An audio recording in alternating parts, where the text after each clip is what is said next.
Welcome to the Explainer. Now, if you're a focused learner looking to truly master the finer nuances of the English language, you are absolutely in the right place today.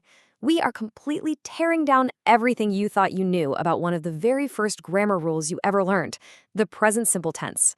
Now, most of us are taught from day one that the present simple is just a basic beginner tool for describing, boring everyday routines. Sentences like I drink coffee or I go to work. But I'm here to tell you it is so much more powerful than that. So, think you know the present simple? We've all been handed that elementary understanding, but it's time to spark some new curiosity here. Once you move into advanced English, you discover this massive secret. Native speakers actually use this tense as a linguistic time machine. It doesn't just sit there in the right now. It reaches forward into tomorrow, and it reaches backward into yesterday, all while using the exact same structure. It's an incredibly dynamic tool once you actually know how to wield it. Here is our roadmap for today's journey. First, the grammar time machine.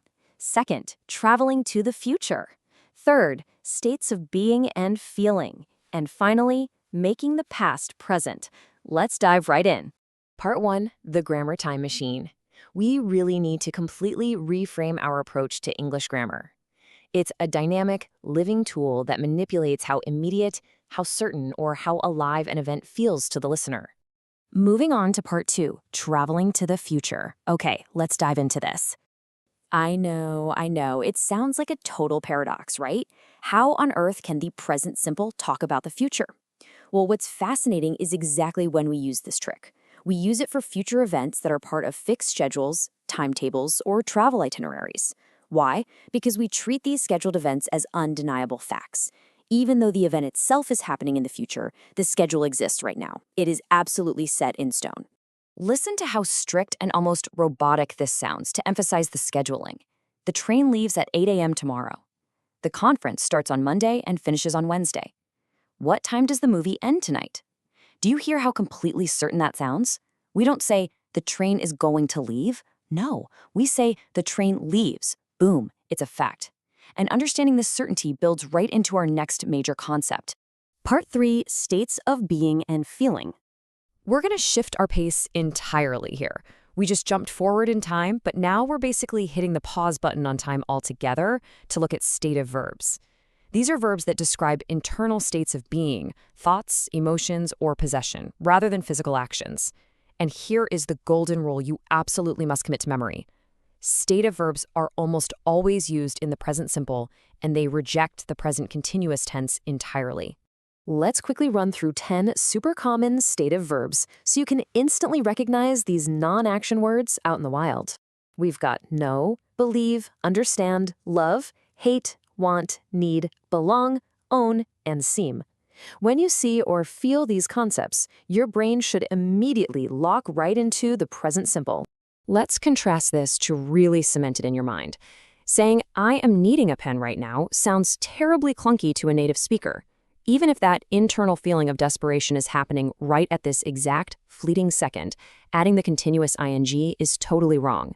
Instead, you simply say, I need a pen right now. The state of need just is. And this brilliantly illustrates our point because the exact same thing happens with knowledge. She is knowing the answer is incorrect, while she knows the answer is perfectly natural. Native speakers just drop the continuous ing. For thoughts, knowledge isn't some physical process you're actively doing. You either know it or you don't. Which brings us to part 4, making the past present. So we visited the future, we've paused in the present, and now we are looking straight into the rearview mirror. Think about when you summarize the plot of a movie, or when you share a crazy, dramatic personal story. To make those past events feel immediate and alive, we actually rip them right out of the past tense and plunge them directly into the present simple. It literally injects raw adrenaline into the story. Imagine you're hyping up this amazing film you just watched to a friend. You wouldn't use the slow, plodding past tense. You'd speed it up.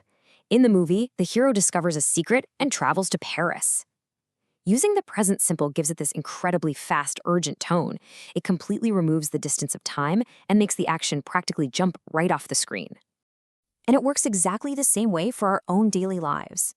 Picture a highly relatable everyday scenario, like you're grabbing coffee with a friend, spilling some absolute drama. You say, so I walk into the store and this guy comes up to me and says, Now, it happened yesterday, but you bring the listener right into the room with you by using the present tense. It's totally captivating.